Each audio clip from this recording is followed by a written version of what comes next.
Labvakar sestdienā. Kāds bijis 10. marts, diena, kad Latvijas rietumos sācies meteoroloģiskais pavasaris, par to plašāk LNT ziņās, un daži no šī vakar tematiem jau tūlīt pat. Latvijas cūkopji dibina biedrību cīņai pret citu valstu cūkopju patvaļu mūsu valstī. Latvijā plašumā vēršas bēdīgi slavenā Krievijas krāpnieka Sergeja Mavrodi jaunā finanšu schēma. ASV paniku lidmašīnā izraisījusi kāda stjuarte, kura paziņoja, ka lidaparāts cietīs aviokatastrofā. Bet Ogrē protestē pret Jehovas sapulču nama būvniecību. Latvijas cūkopji dibina biedrību cīņai pret citu valstu cūkopjiem. Straujā lielo kompleksu rašanās pamatīgi satraukusi vietējos zemniekus, dabas aizstāvjus un iedzīvotājus, kuru tūmā šīs lielfermas darbojas. Ja nekas nemainīsies, nākamā paudze būs spiesta peldēties Vircas upēs, par to ir pārliecināta jaundibinātā biedrība. Tematu turpina Uldis Jaunzems.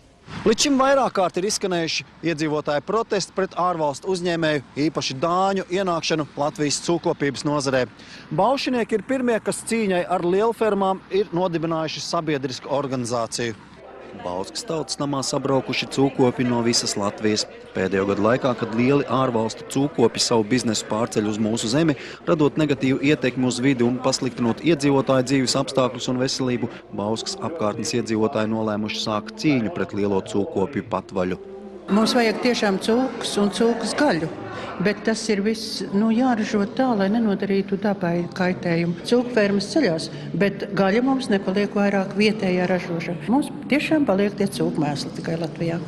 Cūkopi sūrojas par nevienlīdzīgiem konkurences apstākļiem, ierēģi izdabājot Eiropas prasībām, neredzot, ka vietējie ražotāji tiek iznīcināti. Tad, kad man bija cūkas, es nemitīgi kāvos ar kontrabandas cūkām, jo nespēju saražot lētāk, ar 50 gadu vecām sasaldētām cūkām, jo nespēju saražot lētāk, ar to, ka manām cūkām vajadzēja stāvēt atsevišķi no govīm, man vajadzēja uzbūvēt jaunu kūti, ar to, ka manām cūkām vajadzēja kaut kādā brīdī iedot mantiņas, lai paspēlētos, jo viņām bija garlīdzīgi, tā likās Eiropas Savienībai un citām lielvalstīm. Vēlāk manas cūkas drīkstēja kaut tikai tādās kautuvēs, kurās bija līdzīgas slimnīcas operācijas zālēm. Gala rezultātā es vienkārši neizturēju šo konkurenci, un manā kūtī cūku nav. Bauskas novada ļaudis apzinājuši lielfermas, kurās audzēja 80 000 nobarojumās cūkas gadā un izveidojuši karti. Viņi ir satraukti par šo fermu koncentrāciju zemgalē, turklāt uzzinot, ka Lietuvas pierobežā tuvākajā laikā tiks būvēti 11 lieli cūku kompleksi, iedzīvotāji prognozē, ka drīzumā būs spiest elpot neciešamu smaku un peldēties Vircas upēs. Ja šīs fermas palaidīs šī pusē un aizies Lietuvas puse, tad es domāju, ka mēs peldēsimies Vircas bedrēs, nevis upē. Es domāju, ka es nevarēšu saviem mazbērniem aiziet vasarā uz upi nopeldēties. Šeit netiek domāts, kur liks kūtsmēslus, kā viņas izvadīs, kā viņas iestrādās, ar ko tiek barots šie dzīvnieki. Mums joprojām nav pieņemts likumdošana par to, ka mēs nedrīkstētu ievest modificēto barību. Mums ir informācija, ka sivēni tiek kastrēti ar ķīmisko kastrāciju. Jaundibinātā biedrība ir pārliecināta, ka lielie cūku kompleksi rada nozīmīgu postījumu Latvijas dabai un iedzīvotājiem, sniedzot nesalīdzinām mazāku atdevi tautsaimniecībai. Tāpēc pret tiem ir aktīvi jācīnās. Biedrība izplatījusi rezolūciju ar prasību nepieļaut šādu kompleksu celtniecību bez attīrīšanas iekārtu un gaisa filtrācijas iekārtu uzstādīšanas un informēt novada iedzīvotājs par šādu projektu iecerēm. Uldis Jaunzems, Aivars Baltmans, LNT. Tikmēr Latvijas cūku lielražotājiem citas likstas. Latvijas cūku audzētāja nākotne apdraud Krievijas noteiktais dzīvo cūku importa aizliegums no Eiropas Savienības valstīm. Lai paspētu eksportēt sivēnus, atlikušas tikai 10 dienas. Arta Ludborža tematu turpina. Dānis Aleks Rasmusens Latvijā dzīvo jau 20 gadus, un viņa saimniecība Gaižēni ir viens no lielākajiem cūkaudzētājiem valstī. Viss notiek likuma ietvaros, norāda lopkopis, taču vietējiem viņš vienmēr būs svešinieks, ar kura darbību saistīti daudzi mīti. Viens no tiem ir bijis tā, ka Latvijas cūks masojas un Dānijas cūks mier. Kopumā Gaižēna fermās gadā izaudzēs 60 000 cūku. Kampaņa pret cūku lielražotājiem ilgst jau vairākus gadus, neskatoties uz to, ka Latvija joprojām nespēja pilnībā sevi apgādāt ar cūgaļu. Mēs kā ražotājs varbūt grūti cīnīties pret tādu veida kampaņu, ja, kā viņam ir viena cilvēks grupa, ko redzē tas, ka savu misiju, ka Latvija balsīja globāli nelau, veidot sausmas lielražotni un sarāžot cūks, lai mēs, kā saka, vismaz piegāda sevi pietiekam cūka gaļa, bet liek šķēršļi. Šobrīd cūkopības nozarē ir aktuālākas problēmas. Krievija paziņojas, ka no 20. marta aizliedz dzīvo cūku importu no Eiropas Savienības valstīm. Šis lēmums skar arī 22 Latvijas saimniecības. Oficiālais iemesls – dažas valstis pārkāpušas eksporta procedūras. Latvija to vidū nav, taču cietīs kopā ar pārējo Eiropu. Rasmusens uzskata, ka austrumu kaimiņš spēlē politiskas spēles, jo pēc iestāšanās Pasaules tirdzniecības organizācijā līdzinājās 40% ieveda muitas vietā, Krievija drīkst piemērot tikai 5%. Mūsu sadarbības partneri Krievija labprāt saņem mūsu ievēns, ko viņam novarot tālāk. Ja. Viņam jau labprāt mums strādāt, bet liels politikas ir liels politikas. To jārēķināt. Gaižēnu biznesu Krievijas importa liegums neizputinās, jo sadarbība ir arī ar Poliju. No 50 000 sivēnu gadā eksportēti tiek 40%. Taču Krievijas tirgus ir ļoti būtisks nozarei kopumā. Vairāki cūkaudzētāji atteica tikties ar LNT ziņām, jo ir aizņemti cenšoties līdz 20. martam paspēt nosūtīt uz Krieviju maksimāli daudz cūku. Dzīvās cūkas ir 4. nozīmīgākais eksporta produkts uz Krieviju, un pērn pārdošanas apjoms sasniedza teju 20 miljonus eiro. Tas Latvijas cūku nozari ietekmēs ļoti smagi, jo pēdējos 2 gadus Latvijas cūku audzētāji ļoti aktīvi eksportē dzīvās cūkas uz Krieviju. Apmēram 15–20 miljonu latu vērtībā katru gadu. Tā kā liegums skar visas Eiropas Savienības dalību valstis, pārunas ar Krieviju vada Eiropas komisija. Zemkopības ministrija nosūtījusi vēstuli veselības un patērētāju aizsardzības komisāram Džonam Dalī, lūdzot panākt, lai Krievija atceļ importa liegumu vismaz tām valstīm, kurās eksporta procedūras pārkāpumi nav konstatēti, tostarp arī Latvijai. Nākamnedēļ zemkopības ministri tiksies ar Krievijas vēstnieku Latvijā. Savukārt Eiropas komisija cenšas panākt, lai importa aizlieguma sākums tiek pārcelts par 1 mēnesi uz 20. aprīli. Ārta Ludboržūdis, Svejs, Sergejs Zavrotņevs, LNT. Šajā sezonā laboratoriski apstiprināti jau 299 gripas gadījumi. Latvijas infektoloģijas centra apkopotie dati liecina, ka lielākajai daļai pacientu ir konstatēta A tipa gripa, bet 14 cilvēku slimoja ar B tipa gripas vīrusu. Šonedēļ gripa tika apstiprināta 85 cilvēkiem, kas šo sezonu ir lielākais apstiprināto gripas gadījumu skaits vienā nedēļā. Šajā sezonā miruši 2 cilvēki, kuriem bija apstiprināta gripa. Abiem pacientiem bija arī citas hroniskas saslimšanas. Šonedēļ infektoloģijas centrs paziņoja par gripas epidēmijas sākumu. Iepriekšējā nedēļā gripas epidēmijas slieksnis 100 gadījumu uz 100 000 iedzīvotāju pārsniegts tikai Jelgavā.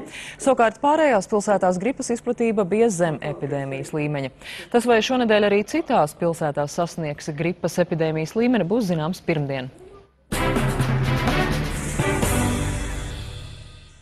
Latvijā plašumā vēršas bēdīgi slavenā Krievijas krāpnieka Sergeja Mavrodī jaunā finanšu schēma MMM 2011. Par tās vērienu liecina ielās redzamās vīdes reklāmas, kur izvietošanai tērētas ievērojamas summas. Varas iestādes pagaidām ir bezspēcīgas, tāpēc piramīda turpina darboties.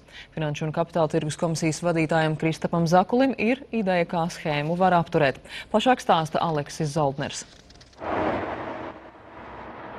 Dzīve ir izdevusies. Tā teica jauns čalis, kad pie mums atbrauc ar tikko no salona izdzītu Range Rover.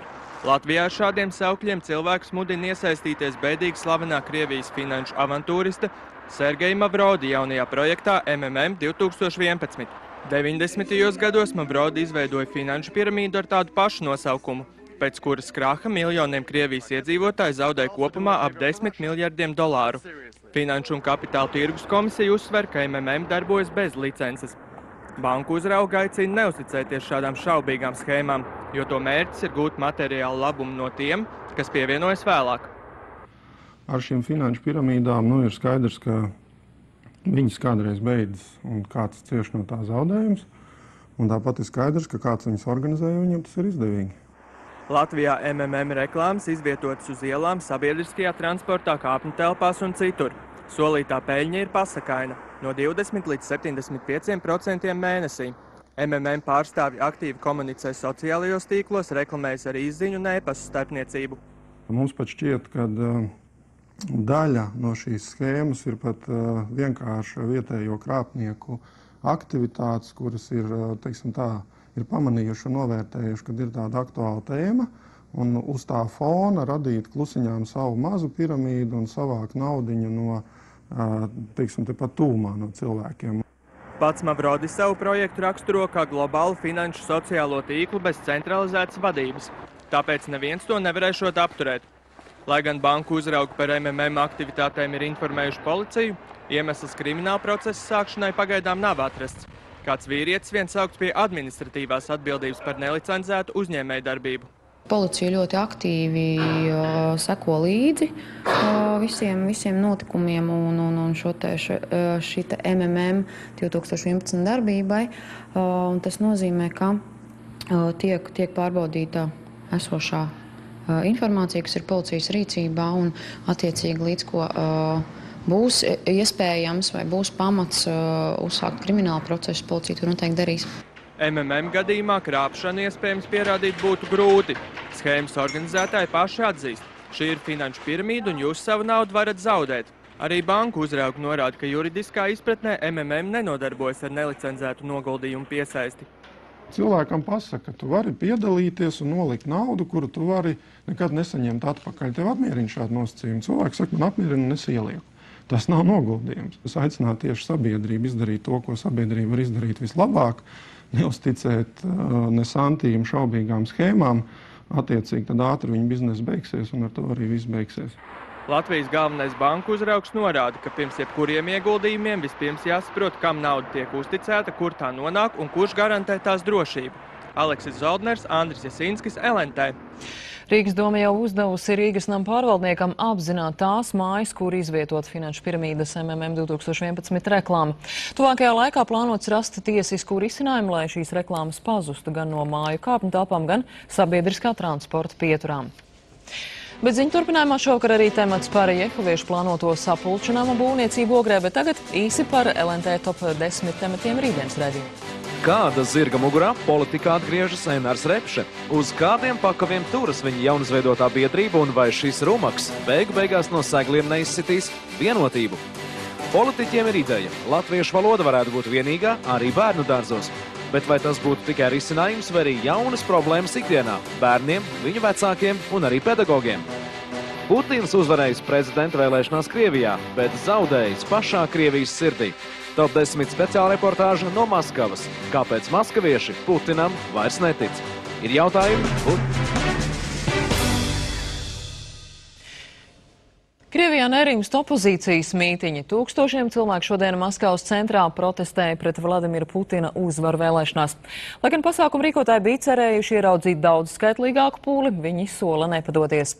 Opozicionāri ir pārliecināti, ka Krievijā nepieciešams pārmaiņas, bet apzinās, ka cīņa būs grūta un ilga. Gatis Suhveckis stāsta vairāk.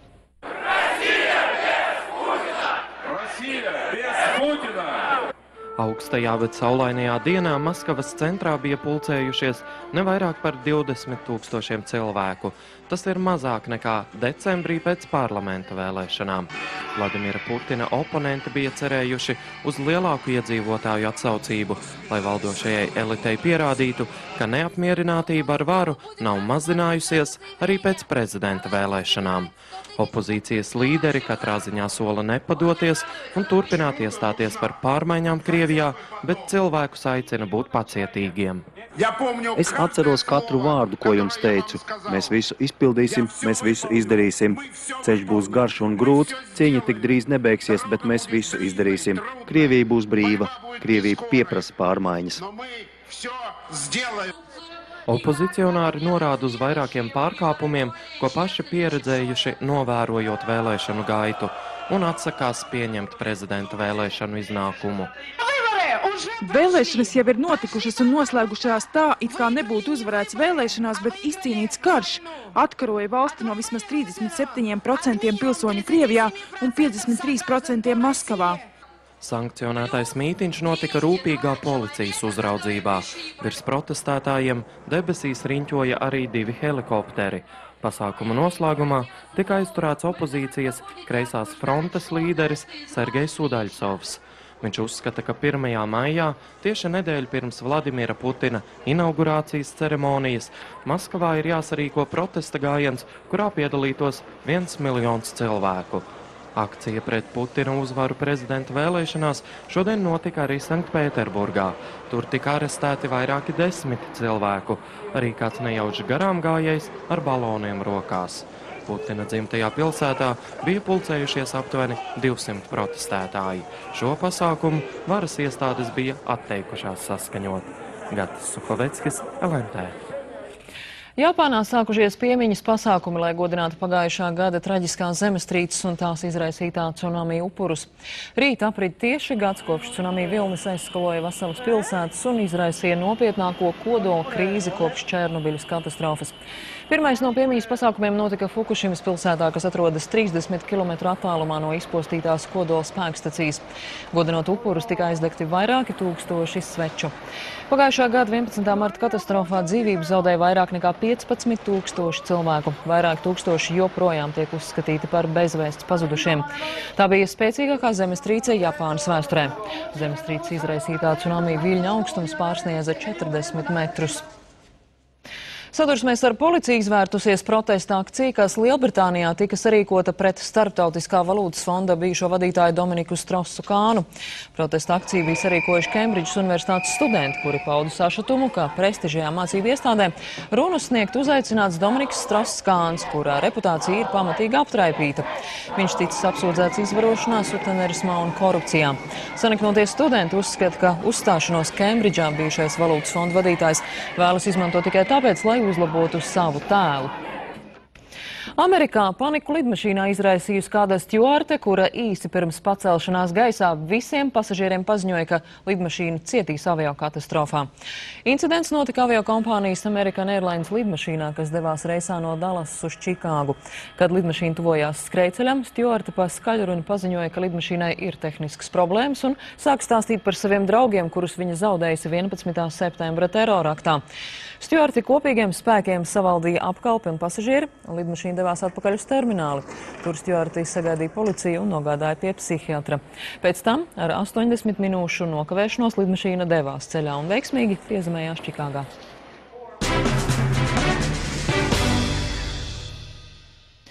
Jau kārtējā izsolē neizdodas pārdot vēja tuneli Jelgavā. Kā zināms, Latvijas Investīciju un attīstības aģentūra šī biznesa projekta īstenotājs apsūdz Eiropas struktūra fondu izkrāpšanā un prasa valstī atmaksāt teju 1,35 miljonus latu.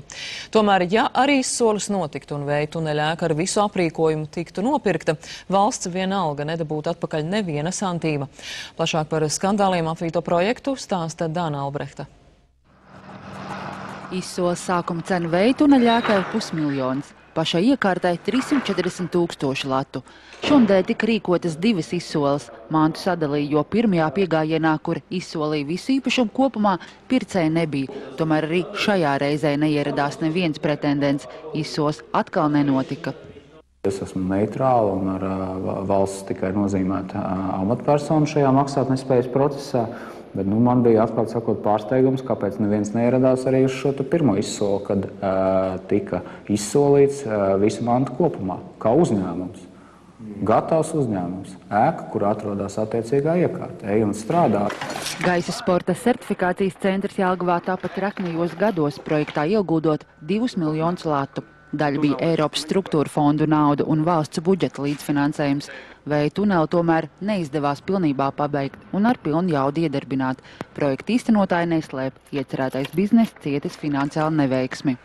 Saimnieciskā darbība nenotiek. Ir certificēts vairāku tūkstošu cilvēku vietā tikai viens šis lidotājs. Un par 1 350 000 mēs varam nevis vienu certificēt, bet aizsūtīt kosmosā, pie tam vairākas reizes. Tāpēc Latvijas Investīciju un attīstības aģentūra Finanšu ministrijas uzdevumā pieprasīja uzņēmumam atgriezt Eiropas finansējumu 1,35 miljonu latu apmērā. Nav nekāda izredža atgūt nevienu santīmu no valsts iztērētās naudas tādā veidā, caur izsoli, caur administratoru, jo uzņēmums pats ir nobankrotējis, pats pieteicis savu maksātnespēju. Turklāt valsts prasība pat nav atzīta kā kreditora prasība, par ko tagad valsts spiesta tiesāties. Kas gan ir kurjos, jo tas faktiski pēdiņās uzspridzina visu struktūru fondu sistēmu, jo ja Eiropas komisija dod naudu un šī nauda nav izmantot atbilstoši mērķim, tad prasība ir neatkarīga no valsts iekšējām peripētijām, kādi mums ir tie normatīvi akti, ka negodprātīgas rīcības gadījumā šo naudu ir jāspēj atgūt. Ozols jau agrāk Jelgavas veja tuneļa cēlājs apsūdzējis Eiropas naudas izkrāpšanā.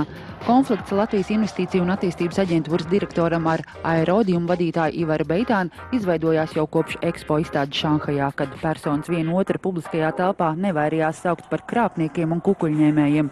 Un arī tagad Ivars Beitāns apgalvo, ka pateicoties tieši Andrim Ozolam Jelgavas veja tunelis bankrotējis, jo viss piedāvājums, kā glābt uzņēmumu, Latvijas Investīciju un attīstības aģentūra esot noraidījusi. Valstiski domājot, būtu vispareizāks uzņēmumi, ļaut viņam izglābties un turpināt dzīvot. Tas būtu vispareizākais. Tad nebūtu vispār pacēlies jautājums par kaut kādu naudas atgriešanu. Ja? Bet, ja nav vēlēšanās, ja ir vēlēšanās visas tilts apzināt un pierādīt to, ka Beitāns ir krāpnieks ja tāda vēlēšanās ir, tad tāds ir rezultāts. Šeit ekonomikas policija ir ierosinājusi kriminālu procesu, jo ir pamats domāt, ka tie maksājumi uz ārzemēm, pērkot šīs it kā ārzemēs izgatavotās iekārtas, ir atgriezušies tepat Latvijā. Ja izrādīsies, ka tā ir taisnība, tad vairs nevarēs runāt par kādu saimniecisko neveiksmi, bet par mērķtiecīgu un apzinātu struktūru fondu izkrāpšanu. Un tajā gadījumā šī piedziņa jau tiks vērsta pret iesaistītajām personām personīgi ar visu šo personu mantu. Un, tad jau izredzes atgūt ir būtiski lielākas, jo tur jau ir privātmājas īpašumi, pavisam cits segums nekā formāli nobankrotējušai firmai. Kamēr uzņēmēju un valsts amatpersonas konflikts tikai uzņem apgrieziens, pēc mēneša tiks rīkot kārtējā Jelgavas veja tuneļa izsole jau ar zemāku sākuma cenu. Dana Albrekte, Daņils Smirnovs, Udzvejs, LNT. Ogrēnieši protestē pret Jehovas sapulču nama būvniecību. Jehovas liecinieku organizācijas sargtoņu biedrība iecerējusi Ogrē būvēt jaunu sapulču namu savām vajadzībām. Pret to iebilst gan vietējās baznīcas, gan iedzīvotāji, kas sākuši vākt parakstus pret šīs ieceres īstenošanu. Kristīna Ozolniece zina stāstīt vairāk. Latvijā ir aptuveni 2500 aktīvi Jehovas liecinieku un vairāk nekā 4000 cilvēku, kas apmeklē kustības sapulces. Aptuveni 100 Jehovas liecinieku dzīvo Ogrē, un tādēļ biedrība nolēmusi uzcelt savām vajadzībām sapulču namu, jeb tā saucamo valstības zāli.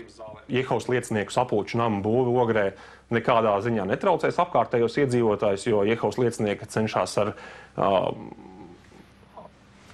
respektu izturēties pret citu reliģiju pārstāvjiem un respektē viņu uzskatus. Un ja kāds cilvēks nevēlās ar Jehovas lieciniekiem runāt par viņu uzskatiem, Jehovas liecinieki taktiski pārtrauc sarunu un viņi cenšas būt neuzbāzīgi. Un, vai tur tā ēka būs uzbūvēta vai nē, Jehovas liecinieku tāpēc mazāk jau tur nebūs. Ogres baznīcu garīdznieki, draudžu locekļi un arī daļa iedzīvotāji nav mierā ar biedrības plāniem un kopīgiem spēkiem sagatavojuši vēstuli, kurā pauž noraidošu attieksmi pret šo ieceri. Viens no vēstules autoriem, Ogres evaņģēliska luteriskās draudzes mācītājs Modris Īvāns, nepatikas iemeslus skaidro ar būtiskām domstarpībām reliģiskos un pat valstiskos jautājumos.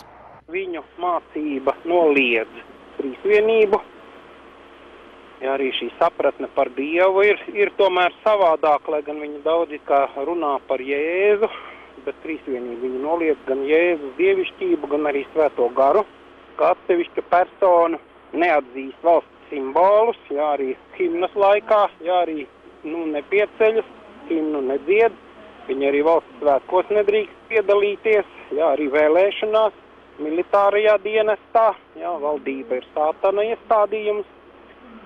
Viņi arī neatzīst asins pārliešanu, jā, pat tad, ja cilvēkam draud nāve.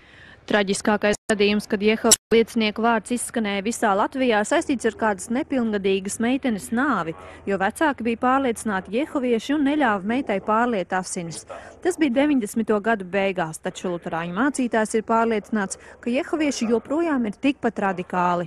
Viņi kā vārdos ir par mieru, Jā, bet patiesībā man arī šī viņa izpratne par pasaules galu, jā, ka paredz arī to, ka notiks karš, jā, un viņi patiesībā šo karu gaida. Jā, un tajā karā ies bojā tie, kas nav Jehovas liecinieki, jā. Jā, patiesībā, viņi ir visu laiku tādā slēptā opozīcijā pret jebkuru valdību. Jehovas liecinieki savu sapulču zāli piedāvā būvēt šeit līdzās Daugavpils šosejai un vietējiem privātmāju rajonam. Tā būtu vienstāva ēka, kas izmēra ziņā nepārsniegt parastu privātmāju. Man viņi ļoti riebjās, atklāt, kas sakot. Ko viņi man devuši to literatūru, es uzreiz plītīju vai ārā iemetu. Jūs negribat vajadzēt? Ļoti negribu. Viņi varētu, jā, varētu. Sevišķi jaunieši droši vien varētu. Tas ir tā, kā likums. Es tā domāju. Negribu. Man ir viedoklis, ka nevajag viņus. Tāds mans viedoklis ir. Kāpēc? Tāpēc, ka viņi tāpat staigā pa dzīvokļiem, pa mājām un musina tautu un labāk nevajag. Mums pietiek viņu visu. Visādi sekts. Neitrāls, vienkārši. Ja gribu ceļ, man netraucē. Man nav pretenzija pret lieciniekiem. Lai ceļ, bet, tas tā. Mani neinteresē, teiksim tā. Tikmēr Ogres pilsētas galvenais arhitekts stāsta, ka ir uzsākta sabiedriskā apspriešana par iecerēto projektu. Tomēr pat, ja vairums iedzīvotāji būtu pret, projektu nevarētu noraidīt bez juridiska pamatojuma. Šeit mēs neveicam reliģiskus disputus starp konfesijām. Ja? Tātad izvērtējam šo, vai šeit ir likumīgi atrasties šim objektam. Teritorijas plānojums pieļauj šādu objektu būvniecību, tātad šeit var atrasties kulta celtne. Tas ir teritorijas plānojumā ierakstīts. Ar subjektīviem, teiksim, patīk, nepatīk un tā tālāk, tie nav argumenti. Jehovas liecinieku organizācija citu konfesiju pretestību salīdzina ar cīņu pret konkurenci. Savukārt Ogres baznīcas cer savākt vairākus tūkstošus parakstu pret sapulču namu būvniecību, kas būtu nopietnas signāls deputātiem. Kristīna Ozolniece, Aivars Baltmanis, LNT. Šodien cīņu par Gagarinkaus beigušie Rīgas Dinamo hokejisti. Labvakar! Vakar Dinamo hokejistiem šodien Nižņī Novgorodā diemžēl neizdevās izcīnīt uzvaru izšķirošajā spēlē, vairāk par to sportziņās. Jā, paldies. Pēc sportziņām arī jaunākā laika prognoze. Bet vēl šovakar LNT piedāvā šovu Pelnrušķīte, bet pēc tam televīzijas pirmizrāde aizkustinošs mīlas stāsts postskriptum Es tevi mīlu. Nākamās ziņas rīt 8 vakarā, bet pirms tam 19:10 LNT top 10. Paldies, ka skatījāties šajā vakarā un uz tikšanos.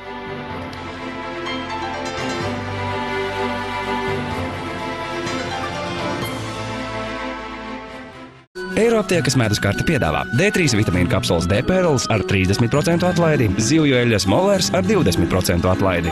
Eiroaptieka.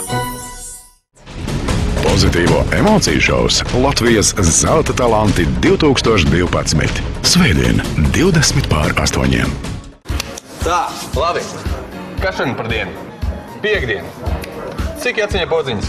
1, 2, 3, 4, 5. Ar kur tu drammai atbrauc? 5. Jūte. Ņemam hokeju. Uz laukumu nāk piecinieks. Rokai pirksti. Vai ne? Nejaušība? Diez vai. Vienkārši dzīvē vislabākās lietas notiek ap 5. 500 īziņas, 500 minūtes uz visiem tīkliem un 50 megabaiti tikai 5 lati mēnesī. Tarifs numur 5. Tele2. Kas ir teicis, ka gari izbraucieni ir garlaicīgi? Kas ir teicis, ka tuksnesī slāpst? Atkal ir laiks jaunām idejām. Hyundai i40. Universāls vai sedans? Hyundai.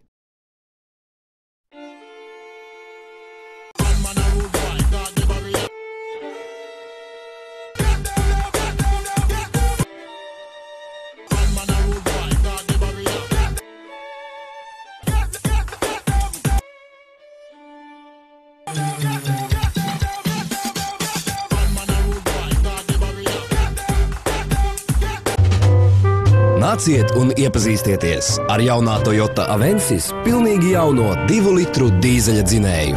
Dzinēju, kas uz 100 kilometriem tērē tikai 4,5 litrus. LG televizoru lielā izpārdošana RD Electronics. Tikai martā Full HD LED televizors LG ar ekrānu 80 cm, 229 lati. Izpārdošana RD Electronics. 3 ķertās dienas, atlaides līdz 70% no 9. līdz 11. martam. Cenu klubs, visām lampām atlaides līdz 75%. De Pierre 700 precēm, atlaides līdz 80%. Un vēl daudzi citi piedāvājumi. Spicehome.lv. Spicehome – pasauli mājai. Viss ir paceļams. Sieras tilzīt Ammerlander maksā tikai 2,95 centīmus kilogramā. Ananāsi tikai 69 centīmus kilogramā. Rimi. Esmu izmēģinājis tik daudzas matu kopšanas līdzekļus, tomēr mani mati neizskatījās pietiekami veselīgi. Atklāju kādu noslēpumainu matu kopšanas zīmolu, kas piedāvā risinājumu. Jaunā Pantene tagad radīta no jauna. Tā man sniedza veselīga izskata matus nedēļu pēc nedēļas. Jaunā Pantene.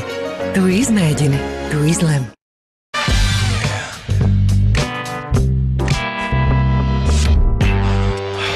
Bruno Banani. Dangerous Man. Jauns aromāts vīriešiem, kuri prot baudīt dzīvi. Bruno Banani. Kārdinošs aromāts arī sievietēm. Tas ir noslēpums intīmām rūpēm par tavu ādu.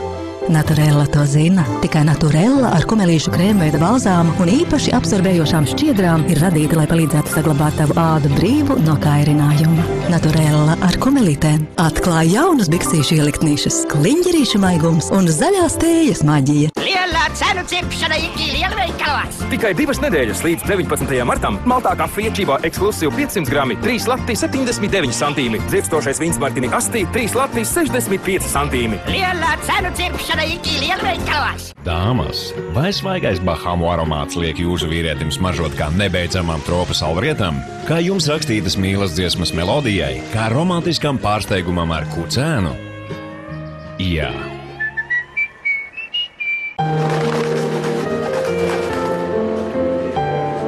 Harmonija sevī. Tēja Greenfield. Ibumetīna tagad arī taviem mazajiem ar zemeņu garšu. Brudžu un sāpju mazināšanai jau no zīdaiņa vecuma. Ibumetīna vienmēr tev līdzās.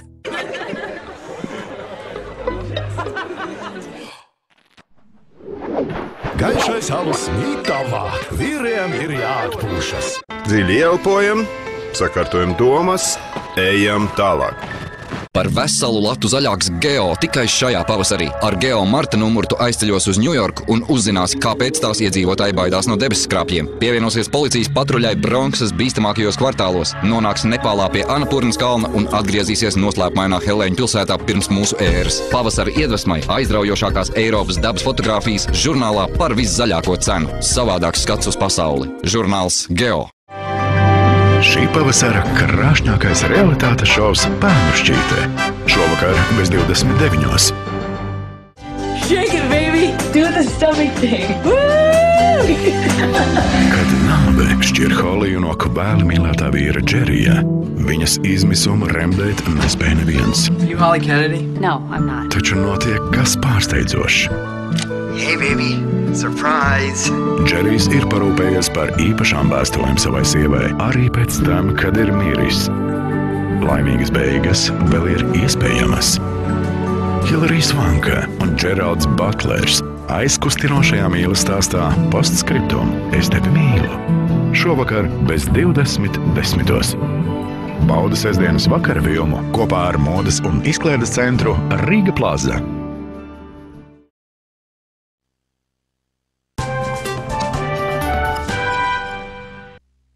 LNT sporta ziņas piedāvā stipros skrējienus Sinevillā. Labvakar sporta ziņās. Šodien cīņa par KHL Gagarina kausu diemžēl beidz Rīgas Dinamo hokeisti pirmās kārtas izšķirošajā 7. spēlē. Pekas Rautkaljo vīri piekāpās Nižņī Novgorodas Torpedo ar 0-2.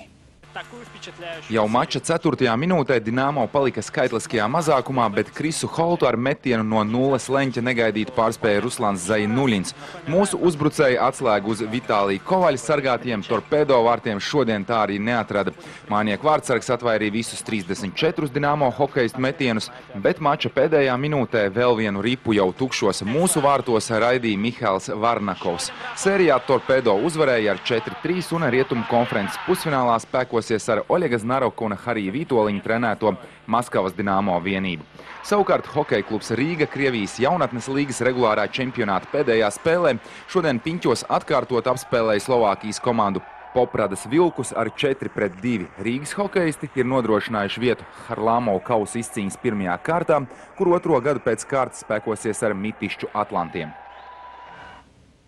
Liepājas Metalurgs hokeists Baltkrievijas atklātā čempionāta ceturtdaļfināla spēlē savā laukumā šodien zaudēja Grodņas Neman ar 2-3 izšķirošo ripu ielaižot pusotru minūti pirms pamatlaika beigām. Sērijā liepājnieki piekāpās ar 1-3 un izstājās no turpmākās cīņas turnīrā. Čikāgas Black Hawks šorīt savā laukumā pieveica NHL austrumu konferences līderus New York Rangers. Spēles pēdējās 7 minūtēs Čikāgas hokeisti iemeta 3 ripas Rangers vārtos un nodrošināja sev uzvaru mačā ar 4-3. Ar 2 rezultatīvām piespēlēm Black Hawks kluba rindās izcēlās Rīgas Dinamo uzbrucēja Marcela Hosas brālis Marijans. Ernests Gulbis vakarnakt Indianvelsā 2. reizi šo sezonu zaudēja francūzim Mišelam Lodrā Masters turnīra pirmajā kārtā. Gulbis spēlējot ar sāpošu plecu atzina pasaules ranga 41. raketas pārākumu ar 3-6, 7-5 un 6-7. Bet Diana Marcinkeviča sasniegusi Francijas pilsētas Dižonas ITF sērijas turnīra finālu, pusfinālā pārspējot vācieti Justīni Ozgu ar 6-4, 7-5. Meksikā turpinās pasaules rallija čempionāta sezonas pirmā Grants rallija 2. garā diena. Pēc īsa sprinta Guanajuato pilsētas ielās ceturtdien un nākamajiem 11 ātrumposmiem, kas notika vakar, vadībā bija Citroen piloti Sebastians Loebs un Mikko Hirvonens, kuri turpina atrauties no konkurentiem arī šodien. Pēc 14. ātrumposma pirmās 2 vietas šķira 18 sekundes, bet tuvākais sekotājs ir Jāri Mati Latvala ar Fordu, kurš Loebam zaudē gandrīz pusotru minūti. Šodien Meksikā jāveic vēl 6 ātrumposmi, bet noslēdzošie 4 notiks rīt. Ventspils basketbols šodien Baltijas līgas regulāro čempionātu noslēdz ar uzvaru pār Kedāņu trio, bet ar 84-72 kopvērtējumā Ventspils šobrīd ieņem 4. vietu, un tas nozīmē, ka ceturtdaļfinālā būs jāspēlē pret VF Rīga, kas turnīrā iesaistas no izslēgšanas spēlēm. Pasaules čempionātā piecīņā telpās jaunu planētas rekordu sasniegusi ukrainiete Natālija Dobrinska. Olimpiskā čempiona 7 cīņā vakar Stambulā 5 disciplīnu summā savāca 5013 punktus un laboja līdzšinējo rekordu, kurš tika uzstādīts 1992. gadā. Arī Latvijas sieviešu biatlona komanda, līdzīgi kā mūsu kungi, šodien pasaules čempionātā stafetē tika apdzīta par apli un palika pēdējā 26. vietā. Uzvaru izcīnīja Vācijas izlase, kuras līdere Magdalēna Neuner izcīnīja 4. godalgu šajā čempionātā. Bet par slēpošanu Madonā stāsta mans kolēģis Lauris Lisbovskis.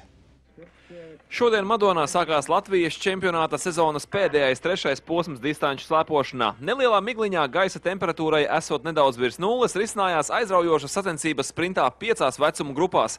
Elites grupā vīriem līdz finālām tika visi 6 galvenie favorīti, tostarp 2 olimpisko spēļu dalībnieks Juris Ģermanis un par viņu 16 gadus jaunākais Mārcis Jakovičs. Bet cīņā par uzvaru iesaistījās 3 citi finālisti. 1200 metru distancē uzvarēja gulbenietis Jānis Paipals, kurš finišā par slēpes tiesu apsteidza talsenieku Juri Damškalnu un alūksnieti Oskaru Muižnieku. Sieviešu konkurencē finālā nepārspēta palika Natālija Kovaļova. Finišā 18 gadus vecā krāslaviete apsteidza pāris gadus vecāko Andu Muižnieci un daudz pieredzējušāko Daci Anču. Nebija tik smagi. Bija pieredze, jo mēs te braucām Skandināvijas kausu. Bija bišķīt vieglāk kā citām.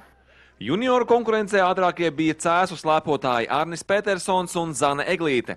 Rīt Madonā notiks Latvijas čempionāta sezonas pēdējā sacensības intervālu starts garajā distancē slidsolī. Lauris Lisbovskis, LNT. Tāda bija jaunuma sportā ar Laukaru. LNT sporta ziņas piedāvā stipros skrējienus Sinevilā.